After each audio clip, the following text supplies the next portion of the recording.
নমস্কার, আমি অনির্বাণ। আমাদের চ্যানেল আপনাদের সকলকে স্বাগত। আজকে এই ভিডিওতে কথা বলবো নেটফ্লিক্সের কিছু আপকামিং সিরিজ এবং সিনেমার ফার্স্ট লুক রিভিউ নিয়ে। তো চলুন ভিডিওটি শুরু করা যাক।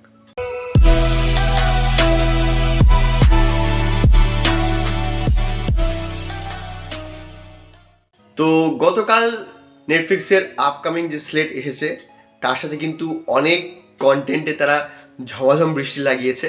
মানে একটার পর একটা টিজার আসতে চলেছে, আর একটা ভাষায় নয়, বিভিন্ন ভাষায় আসছে। তো বেশ ইন্টারেস্টিং ব্যাপার এটা। প্রায় আমি দেখলাম 20-25টার মতো কন্টেন্ট তারা আর কি ডেলিভার করতে চলেছে। তো এতগুলো যেহেতু রয়েছে, হ্যাঁ, একটা ভিডিওতে আমি কভার করছি না। প্রতিটার মানে যে টিজার সিরিজ, মানে যে ফার্স্ট লুকগুলো রয়েছে সেগুলো নিয়ে আলোচনা করতে গেলে একটু সময় লাগবে। তাই আমি চেষ্টা করব যে একটা ভিডিওতে 5টা-6টা এরকম করে পার্ট করে বিভিন্ন যে কন্টেন্টগুলো রয়েছে সেগুলো কভার করার এই ভিডিওতে সেরকমই করছি।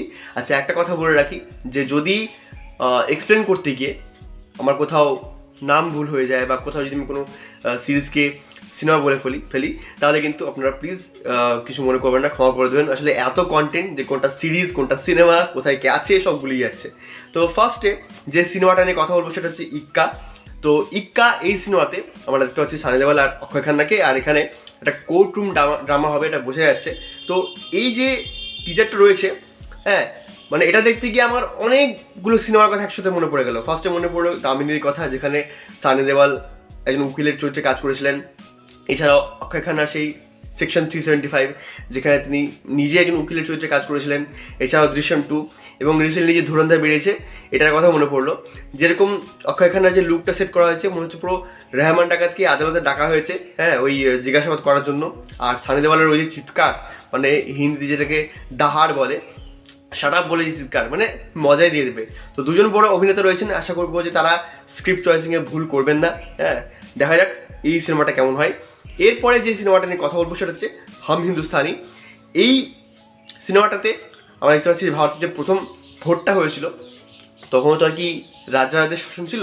তার মধ্যে ভারতে কীভাবে প্রথম ভোটটা কন্ডাক্ট করা হয়েছিল এবং সেখানে কী কী বাধার সৃষ্টির, মানে বাধার সম্মুখীন হতে হয়েছিল সরকারকে, হ্যাঁ, সেজন্য একটা বেশ বড় কাজ হতে চলেছে। এখানে মুখ্য চরিত্রে দেখতে পাচ্ছি সাইফ আলী খান, প্রতীক গান্ধী এবং ইন্টারেস্টিংলি আমাদের বাংলা থেকে মিমি চক্রবর্তীকে। তো আশা করবো যে মিমি এই সিরিজের মাধ্যমে নিজেকে পুরোপুরিভাবে মেলে ধরতে পারবেন।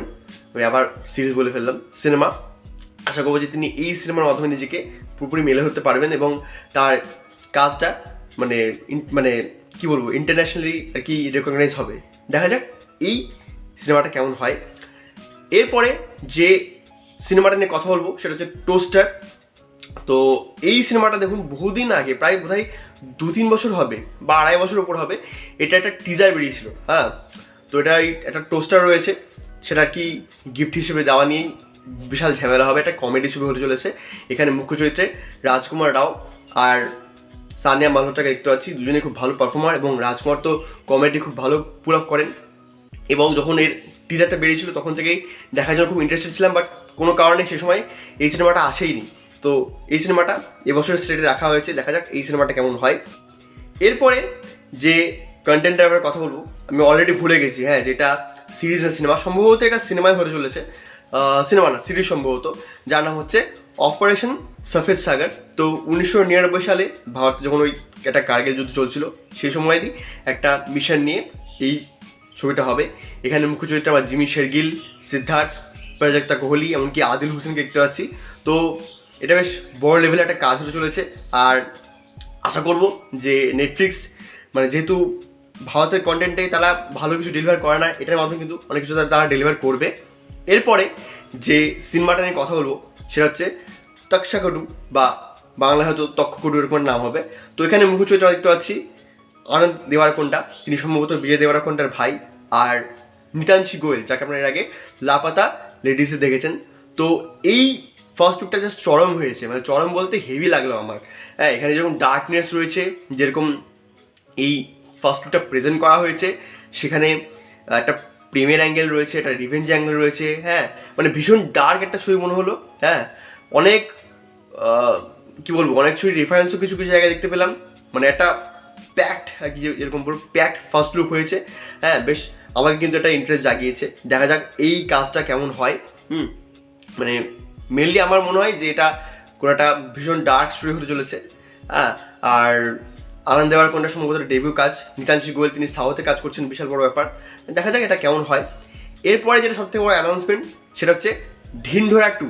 ইয়েস, ভুবন বাম আমাদের ইন্ডিয়ার একজন বিশাল বড় কি ক্রিয়েটার, তার ঢিন্ঢোরা যেটা ইউটিউবে ফার্স্টে ফ্রিতে আমরা দেখেছিলাম, তারই আর কি সিজন 2 আসছে আর নেটফ্লিক্সে। মানে ভাবুন, এটা শুধুমাত্র ইউটিউব কমিউনিটি নয়, যারা কি রানিং ইউটিউব করছে, আমাদের মতো যারা ইউটিউবার রয়েছে, তাদের জন্য কত বড় ইন্সপিরেশন যোগাবে যে আজ একটা মানুষ জাস্ট কোথা থেকে কোথায় চলে যেতে পারে, কোথায় সে কাজ করতো ইউটিউবে, হ্যাঁ, সেখান থেকে তার আর কি সিরিজ আসতে চলেছে নেটফ্লিক্সের মতো প্ল্যাটফর্মে। তো এই যে অ্যানাউন্সমেন্টটা হয়েছে, সেখানে সেই টিটু মামাকে দেখতে পাচ্ছি। টিটু মামার যে কমেডি, হ্যাঁ মানে চরম কমেডি। তো আমার কিন্তু এই অ্যানাউন্সমেন্টটা দেখেও মজা এসেছে। এবং ভুবন বাম তার যে ওজি লুক, সেখানেও তাকে মানে ওজি লুক তো নেই, তার একটা ফ্রেশ লুক দেখতে পাচ্ছি। হ্যাঁ, মানে কেন এখানে দাড়ি গোপ ছাড়া তাকে ভালো লাগে না, বাট এই লুকটা ঠিকই লাগছে। দেখা যাক কেমন লাগে তাকে সিরিজে, আর সিরিজটার কন্টেন্ট কী হয়। আগের বার যা দেখেছিলাম সেই কাণ্ড, লটারি নিয়ে, মানে হেভি লেগেছিলো ঢিন্ডোরা। হ্যাঁ, আপনারা যারা দেখেছেন জানান কেমন লেগেছে, আর যদি ঢিন্ডোরার রিভিউ চান আমি সেটা করতে পারি। তো এই ছিল নেটফ্লিক্সের আপকামিং স্লেটের একটা অংশ নিয়ে আমার আলোচনা। আমি ফার্স্ট লুকগুলো দেখে বেশ ইমপ্রেসিভ কাজই মনে হয়েছে আমার। দেখা যাক আগে এগুলো আমাদের কি ডেলিভার করতে পারে, এবং আমি চেষ্টা করব যে বাকি যে কন্টেন্টগুলো রয়েছে সেগুলোর একটা রিভিউ অ্যানালাইসিস করার। তো এই আজকে ভিডিওটি ভালো লাগলে লাইক করুন, কমেন্ট করুন, শেয়ার করুন, আমাদের চ্যানেলটি অবশ্যই সাবস্ক্রাইব করুন। ধন্যবাদ।